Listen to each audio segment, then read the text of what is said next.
Shalom, bagaimana kabarnya hari ini saudara? Luar biasa, masih ada kue Natalnya di rumah? Masih ada kue Natalnya? Masih ada yang mau open house? Haleluya, puji nama Tuhan. Mendekati Natal kemarin dan kemudian kita akan masuki di tahun yang baru. Sudah beli hal-hal yang baru saudara? Ada baju baru? Ada sepatu baru? Ada handphone baru saudara? Ya, jangan sampai ada pasangan baru saudara ya. Ada opa oma minta pasangan baru, jangan saudara. Biar opa oma lebih sungguh-sungguh aja melayani Tuhan Yesus. Amin. Kita berikan tepuk tangan yang meriah buat Tuhan Yesus saudara. Yang memasuki di tahun yang baru ini, Tuhan mau agar kita menjadi manusia baru. Amin. Kita menjadi ciptaan yang baru saudara. Nah, ini bersama-sama yang akan kita pelajari pada sore hari ini saudara. Bagaimana hidup di dalam Kristus. Hidup di dalam Kristus saudara. Amin. Bersama-sama kita lihat kebenaran firman Tuhan di dalam 2 Korintus 5 ayat 17. 2 Korintus 5 ayat 17 sudah ketemu semua saudara? Yang sudah ketemu suarakan haleluya. Haleluya. Kita baca sama-sama. 1, 2, 3. Jadi siapa yang ada di dalam Kristus, ia adalah ciptaan baru. Yang lama sudah berlalu, sesungguhnya yang baru sudah datang. Jadi siapa yang ada di dalam Kristus, ia adalah ciptaan yang baru. Saudara, yang lama sudah berlalu, sesungguhnya yang baru sudah datang. Jadi setiap orang yang ada di dalam Tuhan Yesus Kristus adalah ciptaan yang baru. Kita meninggalkan semua kehidupan kita yang lama, yang tidak berkenan di hadapan Tuhan. Dan kemudian kita berubah total, kita dilahirkan kembali dan kita menjadi ciptaan yang baru. Amin. Kita menjadi manusia yang baru saudara. Amin. Masuk di tahun yang baru nanti, kita benar-benar menjadi manusia barunya Tuhan. Kita hidup di dalam Tuhan Yesus lebih sungguh-sungguh lagi. Yang percaya katakan amin saudara. Yang mau katakan amin saudara. Amin. Puji nama Tuhan. Pada umumnya tadi saya bilang saudara, kita semua suka dengan hal-hal yang baru. Betul saudara? Ya, baju baru, sepatu baru, tas baru saudara. Dan bahkan kita punya pemikiran sesuatu yang baru pasti lebih baik daripada yang lama. Contoh seperti handphone baru dengan teknologi yang baru pasti lebih canggih daripada handphone yang lama. Nah, firman Tuhan memakai kata lama dan kata baru ini untuk menggambarkan proses kehidupan iman orang Kristen. Jadi saat kita hidup di dalam Kristus, kita pasti akan meninggalkan kehidupan kita yang lama, yang tidak berkenan di hadapan Tuhan, yang penuh dengan dosa, kemudian berubah total dari perilaku sifat karakter kita diubahkan sepenuhnya oleh Tuhan. Ini mujizat pertobatan dan kemudian kita menjadi manusia yang baru saudara. Amin. Jadi siapa yang ada di dalam Kristus, ia adalah ciptaan baru, yang lama sudah berlalu, sesungguhnya yang baru sudah datang.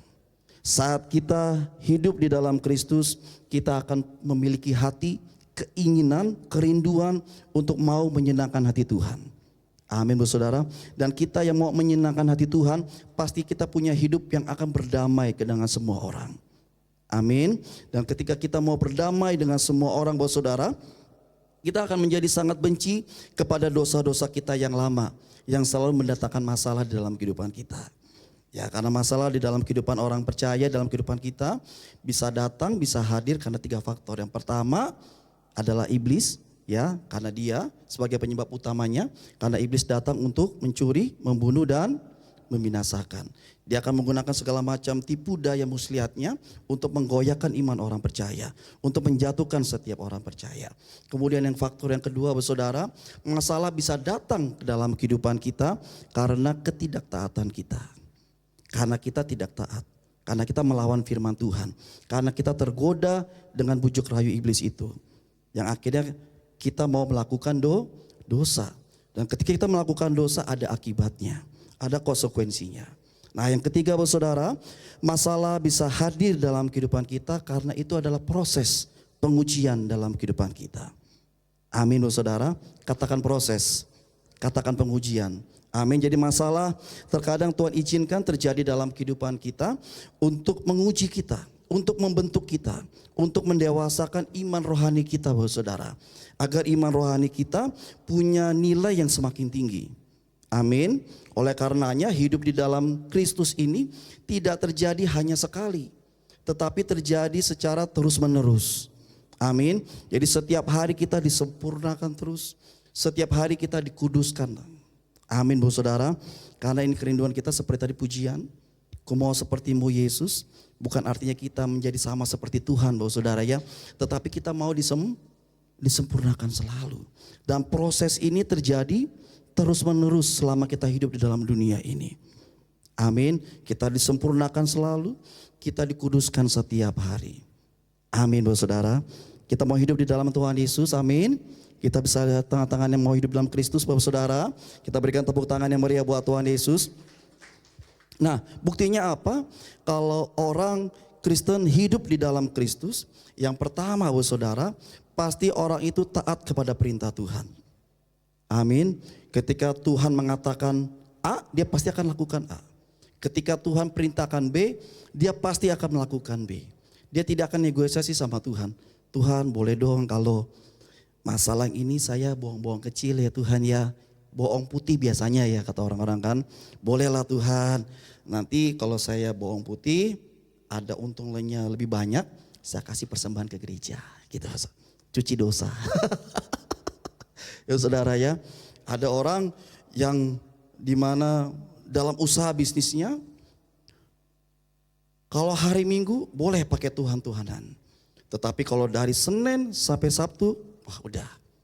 Itu urusan bisnis. Kalau urusan Tuhan itu ada di dalam gereja. Ada orang Kristen seperti itu, Bapak Saudara? Banyak, Bapak Saudara. Banyak, Bapak Saudara. Ya banyak. Jadi ketika di dalam gereja, oke, kita rohani, kita jujur. Wah kita pokoknya rohani banget.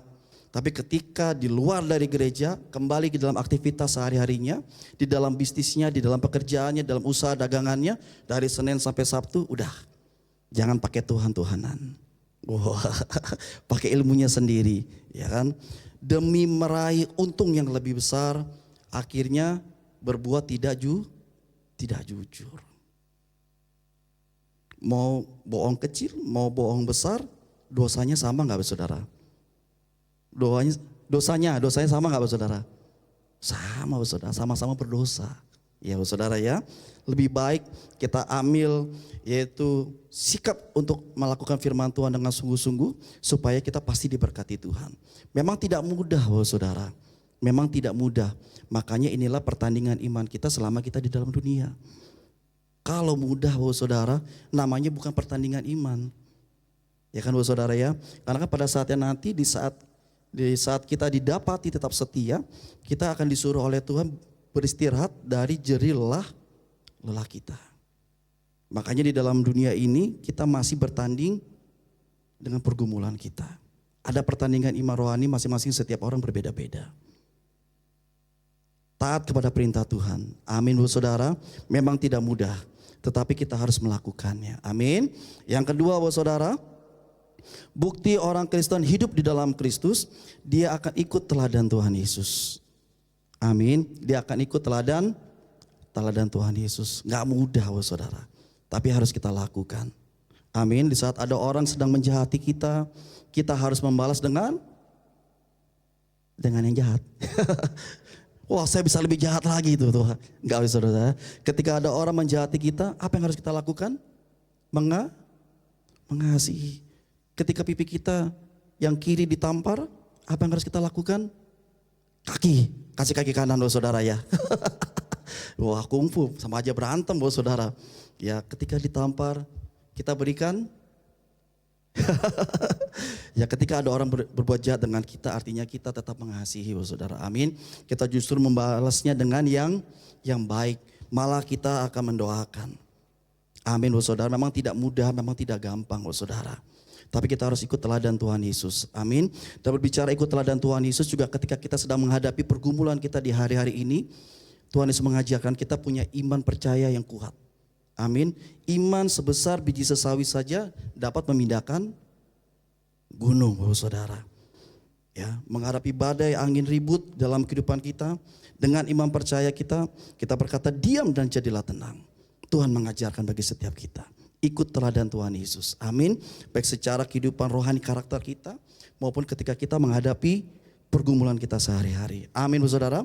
Yang ketiga saudara, buktinya apa? Kalau orang Kristen hidup di dalam Kristus, dia pasti akan terbebas dari dosa masa lalu. Katakan amin saudara. Dia terbebas dari dosa masa lalu. Ini mujizat pertobatan. Amin saudara. Setiap kita, baik setiap kita di tempat ini maupun saudara menyaksikan ibadah secara online, pasti setiap kita punya dosa-dosa masa lalu. Kita punya kegelapannya masing-masing. Mungkin orang lain gak tahu, hanya Tuhan yang tahu. Kita punya masa suramnya masing-masing saudara. Tapi kalau kita bisa boleh berdiri hingga hari ini di dalam Tuhan Yesus, itu semua karena Tuhan. Amin saudara. Semua karena Roh Kudus. Amin. Bahkan mungkin kehidupan kita di dalam kegelapan, orang lain gak percaya kalau kita bisa bertobat. Orang lain gak percaya kalau kita bisa berubah. Jangankan orang lain berpandangan demikian, kitanya sendiri yang hidup di dalam kegelapan, kitanya sendiri gak percaya kalau kita sendiri bisa berubah total. Kita sendiri bisa bertobat. Karena apa? Karena ketika kita melawan godaan setan itu, ketika kita melawan jeratan iblis itu, kita kuat, gak kuat saudara. Begitu kita mau melawan godaan setan iblis, kita jatuh lagi. Kita jatuh lagi. Kita jatuh lagi, kembali ke dalam lingkaran setan. Bahkan kita sendiri meragukan pertobatan kita. Tetapi kalau pada saat ini kita boleh berdiri di hadapan Tuhan, kita boleh menyembah Tuhan, itu semua karena Roh Kudus. Amin saudara, karena terang Tuhan yang ajaib itu yang telah hadir dalam kehidupan kita. Amin, banyak sekali kesaksian saudara. Bagaimana orang-orang mengalami mujizat pertobatan. Hidup di dalam kegelapan, punya masa depan yang suram. Yang dia sendiri gak percaya bahwa dia sendiri bisa bertobat. Tetapi Tuhan lawat hidupnya bisa bertobat.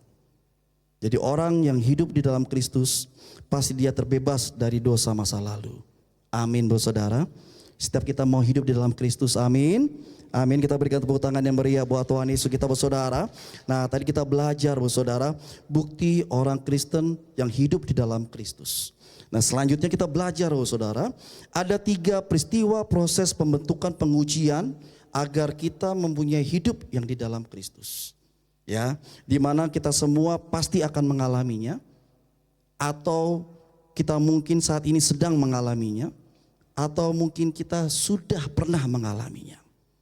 Ya saudara, yang pertama saudara, peristiwa proses pembentukan yang pertama di dalam Ayub 23 ayat 10.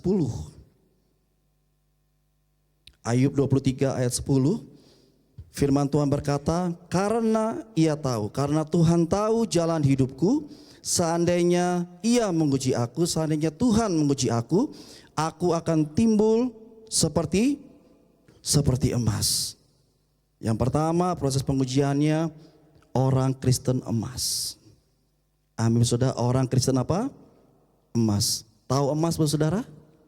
Suka dengan emas? Wah, kalau bisa punya banyak saudara ya. Suka dengan emas? Ya, orang Kristen emas dimurnikan bagaikan emas yang dipanaskan di dalam perapian.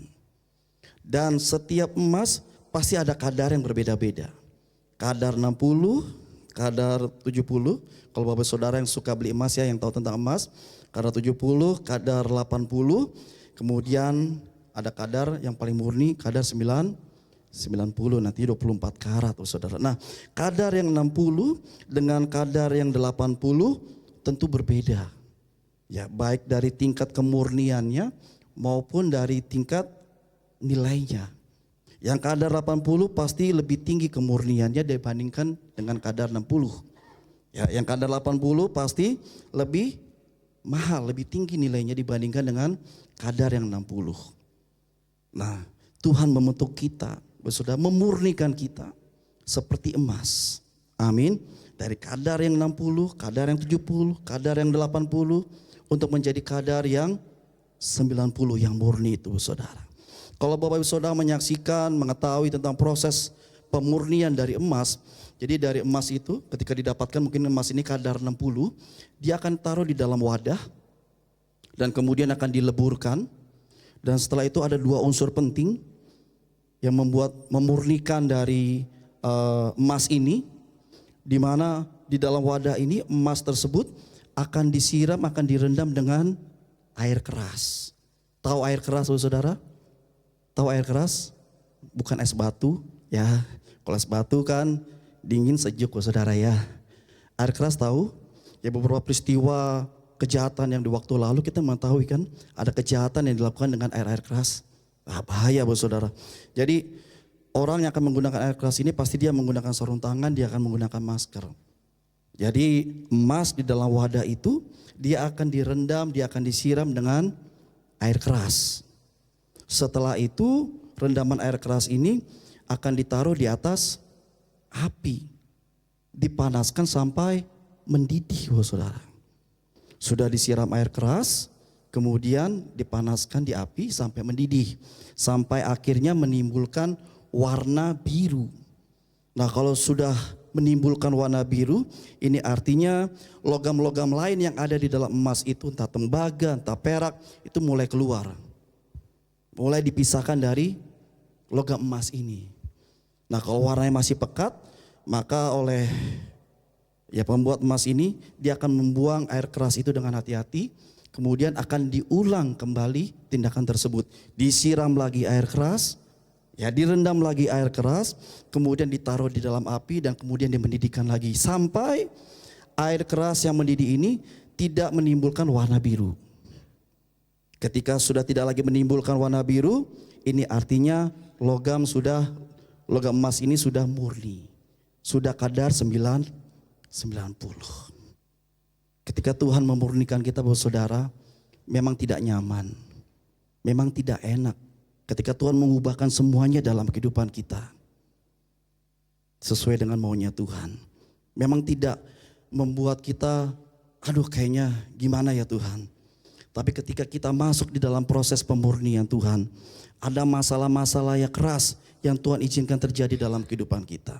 Namun tidak berhenti sampai di situ. Masalah-masalah yang keras ini akan dibuat menjadi panas, mendidih dalam hidup kita. Supaya apa saudara? Supaya semua di dalam kehidupan kita yang tidak berkenan di mata Tuhan dipisahkan. Kalau masih ada, dilakukan lagi seperti itu. Sampai kita benar-benar murni di mata Tuhan. Amin saudara. Memang tidak mudah, memang tidak gampang. Tetapi Tuhan pasti punya rencana yang terbaik. Tuhan pasti punya tujuan yang mulia saudara. Amin.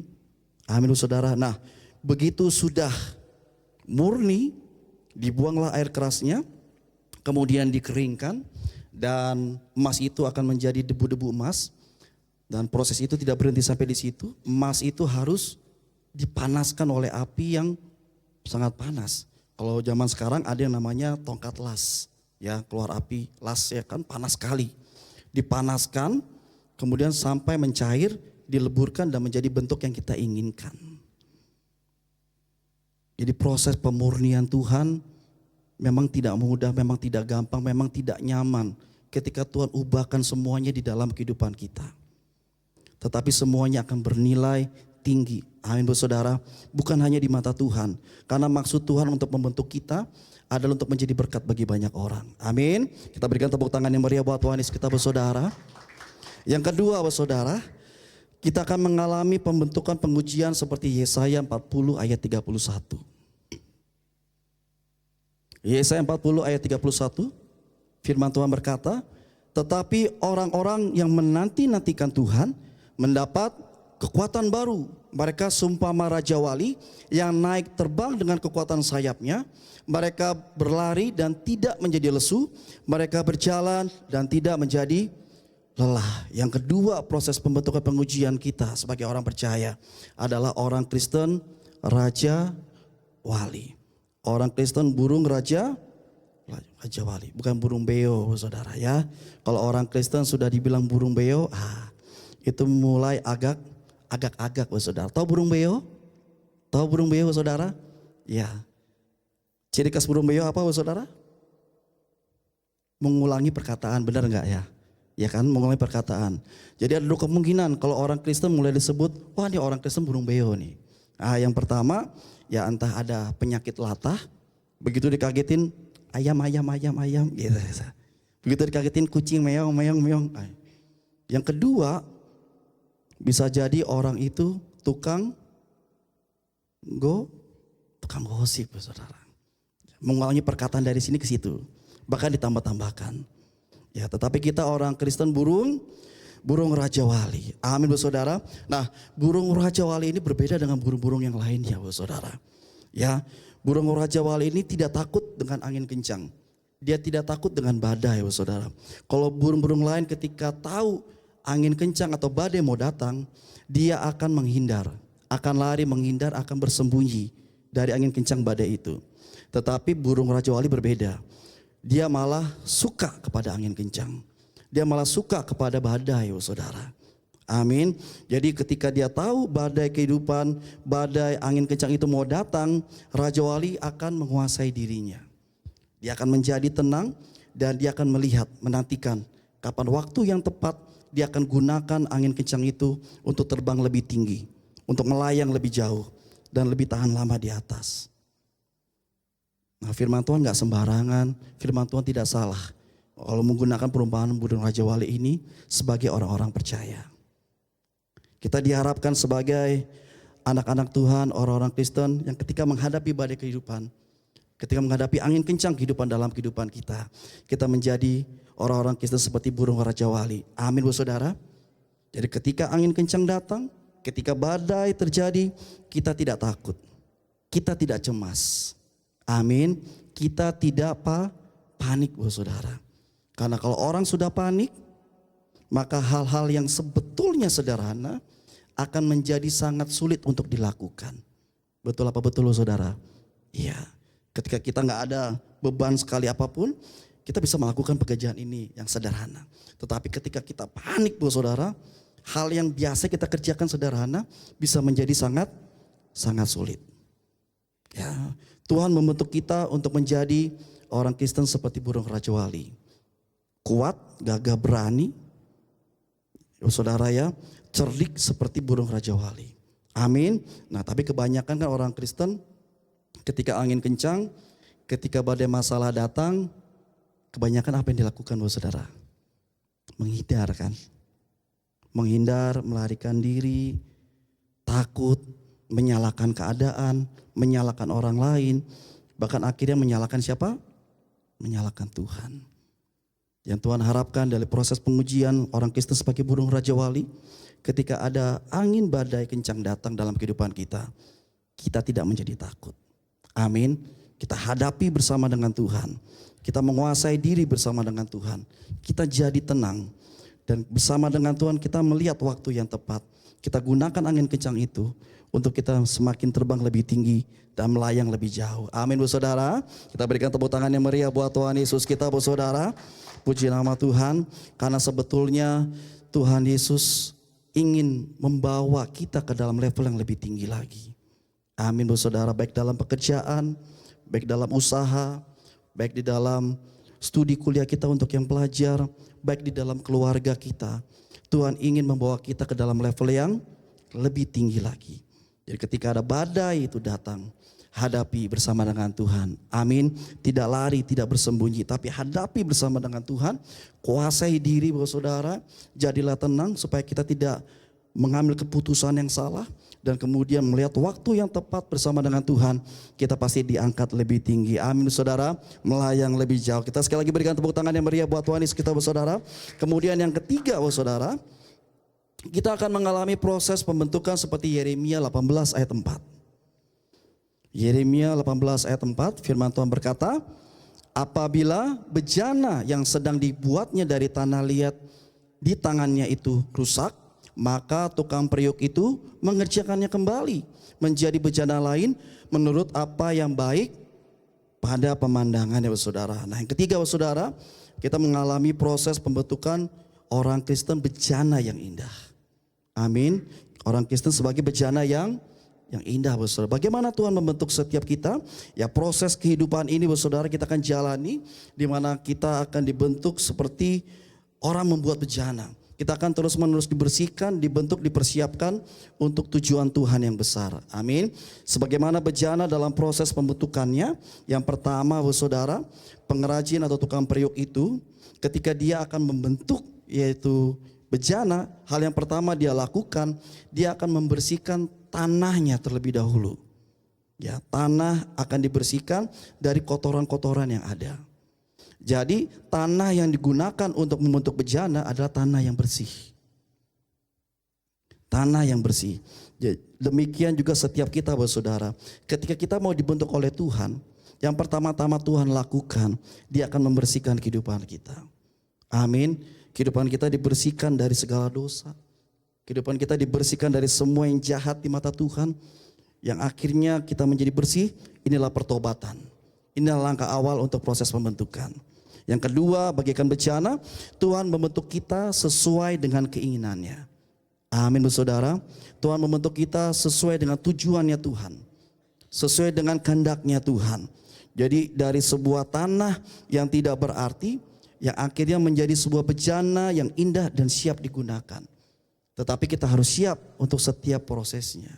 Nah, disinilah banyak orang Kristen yang tidak siap di dalam proses pembentukannya. Padahal ketika dia di dalam gereja atau ketika dia menghadiri KKR yang menyentuh hatinya, dia berkata, Tuhan inilah hidupku. Tuhan inilah hatiku, belalah dadaku. Lihatlah, aku siap untuk dibentuk. Ya kan saudara ya. Tapi ternyata begitu Tuhan kabulkan, Tuhan izinkan terjadi proses pembentukan dalam kehidupannya, orang itu tidak bisa menerimanya. Orang itu tidak kuat. Yang akhirnya menyalahkan Tuhan. Tuhan kok seperti ini? Tuhan kok seperti ini? Nah, kita harus siap di dalam proses pembentukannya, Bapak Saudara. Amin. Nah, di dalam pembuatan bejana ini ada proses yang dijalani, Bapak Saudara. Ketika bejana ini sedang dibentuk, tentu ada tekanan dari tangan. Bapak Saudara pernah melihat orang membentuk bejana? Tahu bejana, Bapak Saudara ya? Ya, seperti pot tanah liat itu, Bapak Saudara. Jadi ketika dalam proses pembentukannya, tentu ada tekanan dari tangan, dari jari untuk membentuk bejana itu sesuai dengan keinginan dari tukang periuknya. Dan kemudian dalam proses yang tidak sebentar, Bapak Saudara, dalam proses yang lama. Begitupun setiap kita, Bapak Saudara. Ketika kita sedang dibentuk oleh Tuhan sesuai dengan keinginan Tuhan, pasti ada tekanan-tekanan yang akan kita terima dalam kehidupan kita. Dan proses itu bisa panjang, Bapak Saudara. Makanya banyak orang Kristen yang tidak kuat dalam proses ini. Tetapi kalau kita mau hidup di dalam Kristus, kita mau hidup di dalam Tuhan, kita harus melalui proses ini. Pasti tidak enak rasanya, tidak nyaman, Bapak Saudara. Tetapi saat Tuhan mengubahkan banyak hal dalam kehidupan kita, dan kita mau ikut apa yang menjadi maksud dan rencana Tuhan, maka luar biasa, Bapak Saudara. Amin. Kita pasti dipakai Tuhan dengan luar biasa. Amin. Ini yang berikutnya, Bapak Saudara. Setelah dibentuk yang namanya bejana pasti akan dimurnikan di dalam api. Supaya bejana itu menjadi keras. Menjadi keras, Bapak Saudara. Dan setelah bejana itu jadi, dia akan dilukis atau dengan segala macam cara supaya bejana itu enak dilihat, menjadi indah. Dan sebuah bejana yang terbentuk, ya, tidak hanya sudah terbentuk dengan bagus, sudah dilukis dengan indah, tetapi bejana ini siap untuk digunakan. Itu maunya Tuhan bagi setiap kita. Kita mengalami proses pembentukan dari Tuhan, kita dilukis indah oleh Tuhan, dan kita siap untuk dipakai oleh Tuhan.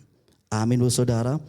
Agar hidup kita kemanapun kita melangkah berada, kita menjadi berkatnya Tuhan. Dan kita mau bahwa kita menerima kuasa mujizat dari Tuhan, bukan hanya kita sendiri yang mengalaminya. Karena bisa Tuhan pakai hidup kita untuk kita menjadi mujizat bagi orang lain. Amin, Bapak Saudara. Jangan sampai ketika kita hadir dalam suatu komunitas, orang-orang akhirnya pada minggir, pada pergi. Aduh, dia datang nih, gak damai sejahtera. Ada seperti itu, saudara? Banyak juga, saudara. Tapi biarlah kehidupan kita membawa berkat, membawa damai. Amin, saudara. Jadi mujizat kuasa Tuhan yang kita terima, biarlah kita salurkan juga, kita bagikan kepada orang lain. Amin. Karena kita adalah orang-orang Kristen bejana yang indah. Amin. Kita berikan tepuk tangan yang meriah buat Tuhan Yesus, saudara. Kita pasti akan mengalami ketiga proses pembentukan ini, saudara. Mana yang lebih dahulu, yaitu tergantung maunya Tuhan. Karena pertandingan iman rohani setiap orang itu berbeda-beda. Tapi kita semua pasti akan mengalami. Mungkin juga ada dari antara kita yang saat ini sedang mengalami. Mungkin juga dari antara kita yang sudah pernah mengalaminya. Oleh karenanya, Bapak Saudara, kita akan masuk di tahun yang baru. Mari kita hidup di dalam Tuhan Yesus lebih sungguh-sungguh lagi. Amin. Kita menjadi ciptaan yang baru. Kita menjadi manusia yang baru. Yang diperbarui dari hari ke hari. Amin. Dan kita percaya bahwa setiap kita anak-anak Tuhan yang hidup di dalam Tuhan Yesus, dalam Kristus sebagai manusia baru dari hari ke hari, pasti ada penyertaan yang Tuhan yang sempurna dalam kehidupan kita. Amin. Kita berikan tepuk tangan yang meriah buat Tuhan Yesus. Maju terus dalam Tuhan Yesus, buat saudara. Tuhan Yesus memberkati kita. Saya mengundang tim worship. Mari bapak saudara masuk di tahun yang baru ataupun kita sebelum meninggalkan tahun 2024 ini, kita mau menjadi manusia yang baru, mau menjadi ciptaan yang baru, hidup di dalam Tuhan Yesus Kristus. Karena kalau orang Kristen hidupnya di dalam Kristus pasti akan menerima berkat hati yang baru. Amin bapak saudara. Dia akan lebih bisa menguasai dirinya, bisa menjadi tenang dalam segala situasi, sehingga tidak salah dalam mengambil keputusan-keputusan dalam kehidupannya. Dan orang Kristen yang hidup di dalam Kristus, pasti dia akan berdamai dengan semua orang dan akhirnya menjadi berkat bagi banyak orang. Dan orang Kristen yang hidupnya di dalam Kristus, dia pasti akan mengalami penggenapan berkat-berkat janji Tuhan dalam kehidupannya. Ada amin saudara, ada penyertaan Tuhan di dalam setiap langkah kehidupannya. Dipelihara Tuhan dalam seluruh aspek kehidupannya. Menerima kuasa mujizat Tuhan di dalam pergumulannya, maupun dia akan membagikannya bagi orang lain. Puji nama Tuhan. Mari sama-sama kita teduhkan hati kita pada saat ini saudara.